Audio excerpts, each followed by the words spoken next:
Inscription number 177. Rentala Marbel Pillar Inscription of Chantamula I. Regnal-year 5. Provenance Rentala, Palnad Taluk, Guntur district, Andhra Pradesh. Script Southern Brahmi of the middle of the 3rd century. AD. Language Prakrit There are a few important historic sites and a rock-cut cave at the foot of the hill at adjoining villages, Kolankonda and Sitanagaram at Guntur district. A megalithic burial of 10th B.C. has also been discovered by ASI at village Motraka, Guntur district. The king-wise details, as per the inscriptions, are as follows. Santamula I, Rudra-Purushadatta I. Ehavula Chantamula II, Rudra-Purushadatta. The four kings had together ruled for close to 68 years from 225 to 293 AD. Ikshvakus were consequently superseded by the rising power of the Pallavas.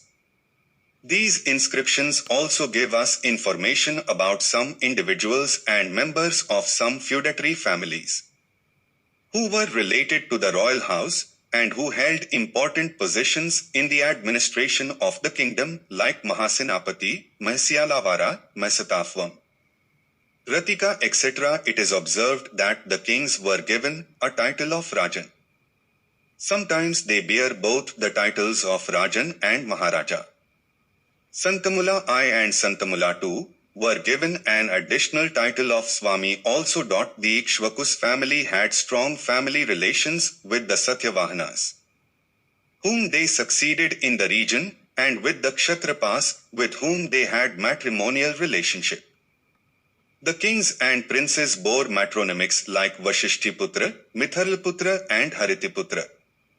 The inscriptions clearly show that the kings patronized Buddhism and caused the erection of a number of beautiful Buddhist monuments, including the Mahachaitya the Nagarjunakotida valley. A number of records reveal that the important individual who contributed the most in this regard was Santisri, the sister of Santamula I. Quite a few inscriptions show that they were memorial records of dead rulers and soldiers, and the stone slabs are called Chadyakhambhas. The Ikshvakus family had marital relationship with the ruling house of Vanvasa and with the Kshatrapas of Ujjayini. This is the only surviving record of Chantamula. He is, however, referred to as Maharaja Sri Chantamula and is credited with the inscriptions of his successors, namely Maharaja Sri Purushadatta and Maharaja Sri Ehavula Chantamula II.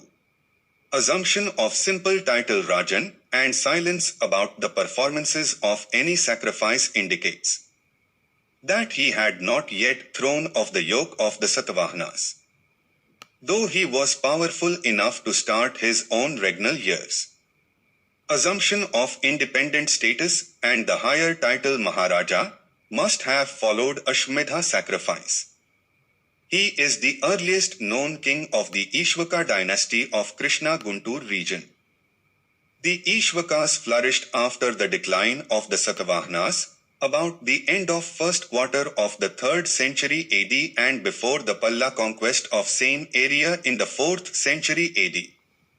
The reign of his son, Rudra-Purushadatta, spans the 3rd quarter of the 3rd century AD. The Vijaya-year, mentioned in the memorial pillar raised in honor of Santamula I by the latter's sisters, mother and wives, according to the 60-year cycle of Jupiter, falls into 73-74 AD. Another Vijaya-year, according to Jupiter calendar, occurred in the reign of his successor, Ehavula Chantamula. This year corresponds to the year 333 to 34 AD. Thus the reign of Ehavula and his father cover about 3/4 of a century.